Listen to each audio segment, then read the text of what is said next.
राम राम जी। समस्त भारतवासियों को आप सबको हमारी तरफ से दिल से राम राम। आपके लिए लेकर आए हैं गुरुदेव ज्ञान का सार। मेरे गुरुदेव ने बताया है कि हमारे समाज में जो भी लोग कॉलेज और स्कूल खोले बैठे हैं वो सिर्फ शिक्षा को व्यापार समझते हैं। एक कॉलेजों का एक धंधा है, इसमें पढ़ाई नहीं होती। हमारे देश के लोगों को यही नहीं मालूम कि पढ़ाई का मतलब क्या है और शिक्षा का मतलब क्या है। शिक्षा एक वो ज्ञान है जो हमारे जीवन में हर बात का संधान करती है, हर ज्ञान देती है, हमारे जीवन से पहले का और हमारे जीवन के अंत के बाद तक का, और हमारे जीवन में किस परिस्थिति का उत्पन्न होना तय होता, हमें किस हिसाब से रहना चाहिए और किस हिसाब से चलना चाहिए, इन सब बातों को तय करती है हमारी शिक्षा।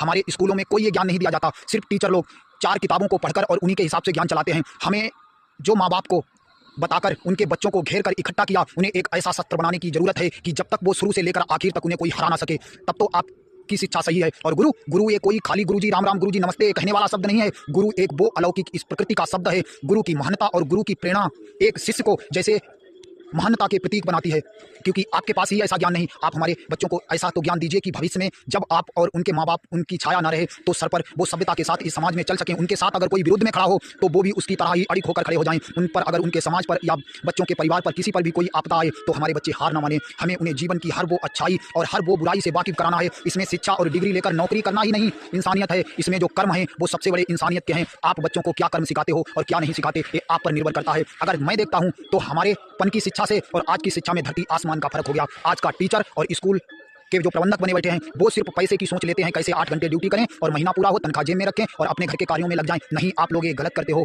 हमें इस जीवन को जगाना है, हमें इस धरातल को अगर सुंदर बनाना है तो इन बच्चों के भविष्य को उजागर करना है। इन्हें ज्ञान का वो सौरमंडल देना है जो हमारे जीवन में हमेशा चलता आया और आगे तक चलेगा। हमें खाली इन 4 किताबों की शिक्षा पढ़कर उन्हें नहीं, उनके जीवन का पूरा जरिया जत्थ बताना, उसे अपने धर्म और कर्म के लिए अटल करना है। उसको शिक्षा कहते हैं, उन्हीं को गुरु कहते हैं। और हर कोई गुरु नहीं बन जाता। गुरु की सभ्यता और गुरु का ज्ञान एक महान परमात्मा के रूप में इस धरातल पर स्थायी है। लेकिन हम लोगों ने इस शिक्षा को एक सिर्फ व्यापार की नज़र से देखते कि कैसा ऐसा व्यापार इनके बच्चों के आगे फैलाऊं जो कि इन गार्जियनों से पैसे हड़पूं। पैसा ही इस संसार में सब कुछ नहीं है, और जो पैसे को सब कुछ समझने वाले हैं वो नीचता की पहचान बने हुए बैठे हैं। क्योंकि इस धरातल में दौलत सबसे गिरी हुई माया है। इस दौलत के पीछे इस कलयुग में इतने इतने बड़े महायुद्ध छोड़ेंगे जिनका कोई अतीत नहीं इस धरती और इस दौलत की खातिर। जय जय राम, सीताराम सीताराम, जय जय राम। हर गार्जियन से एक गुजारिश करते हैं, आप जितना अपने परिवार का कल्याण करने के लिए टाइम लगाते हो और अपनी संतानों को अपने गौरव को बढ़ाना चाहते, अपने नाम को चलाना चाहते, तो इन्हें शिक्षा अपने हिसाब से कंट्रोल कीजिए। आप जो इन्हें ट्यूशनें लगवाते हो, इन ट्यूशनों की जगह कोई अच्छे सिद्धांतों पर क्लियर कीजिए। कुछ मजबूतियों के ऐसे कार्य कराइए कि ये आगे चलकर अपने धैर्य में मजबूत बने, नपुंसक ना बने। लड़की और औरतों के चक्कर और जाल, इस दौलत के चक्कर में वो इतने ना भ्रष्ट बन जाएं कि तुम्हारा भी